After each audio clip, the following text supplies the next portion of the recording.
Talk about the power of discipline. It is almost a dirty word in America. You believe it's necessary for freedom and for destiny. Tell us why. Yeah, I love the word discipline. You're probably familiar with Jocko Willink, Mm-hmm. and he has this concept that discipline equals freedom. And we live in a culture that has become, generally speaking, very soft. And, I'm raising 4 kids. I fight the entitlement mentality that is so prevalent in our world today.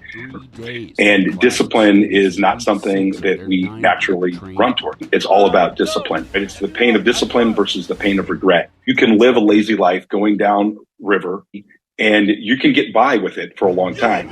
But it might be in your 30s, might be in your 50s, might be in your 70s. You're eventually going to pay for that lack of discipline. It's painful. And the same thing applies to your finances, right? It's immediate gratification means finance the car, buy a house you can't afford, just live with a negative net worth. At some point, it catches up with you. Same thing in your marriage. I'm really passionate about helping men step up to the plate, be strong husbands to their wives and strong fathers to their children. But it takes discipline for us to prioritize the things that are most important, where we're not going to experience that immediate gratification, but we're going to see the long-term benefit and really be able to invest in our future and the future of others. Talk about that, Kevin. Not everybody even knows what their dreams and values are. Yeah, I think it's really important for people to do some soul searching, to figure out what is most important to them, partner with a coach, a mentor, counselor, an advisor, someone that can help them figure out what their core values are, what are the things that matter most to them, so that you can build the life around what matters most. The last chapter in this book is called Lifestyle Design. And John Maxwell, one of my favorite mentors, has a saying: most people accept the life they were given. Very few choose to lead the life that they want. And so many Americans today, this is the narrative forced by mainstream media, is that, you're a victim of whatever your circumstances are. It might be your race, where you were born. And the reality is America is full of opportunity.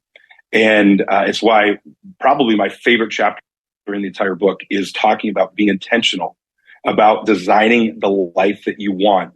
And you have to incorporate your values into that. The lie of the value of a diploma is really a horrible lie that we've been force feeding our children. So I went to school in the college in the 90s, and my degree did nothing but allow me to become a Marine Corps officer.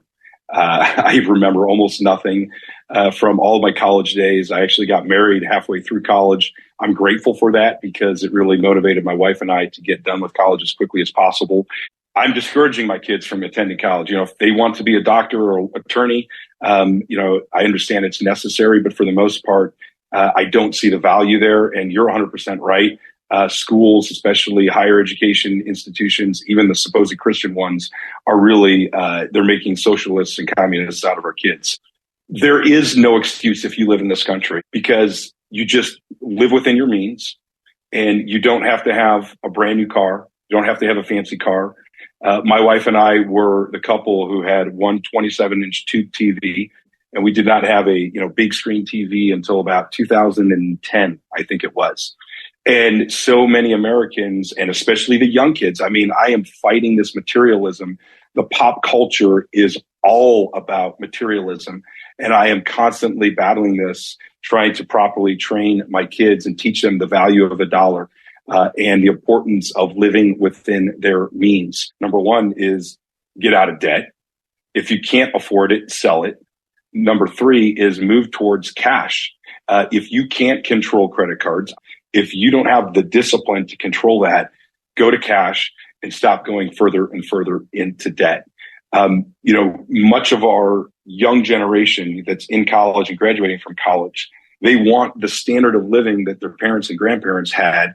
And once again, it's fed by this instant gratification culture that we live in. And honestly, it's something that we as parents, we have a moral obligation to teach our children the discipline of delayed gratification.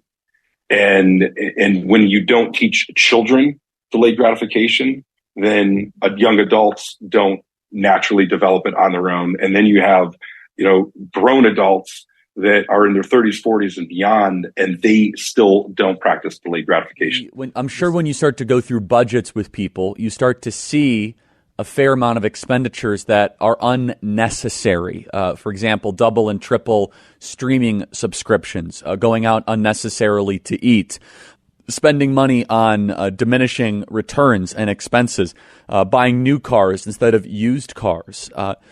The lack of financial literacy in this country is remarkable, and it is being rich starts with a mindset more than anything else. It doesn't just happen.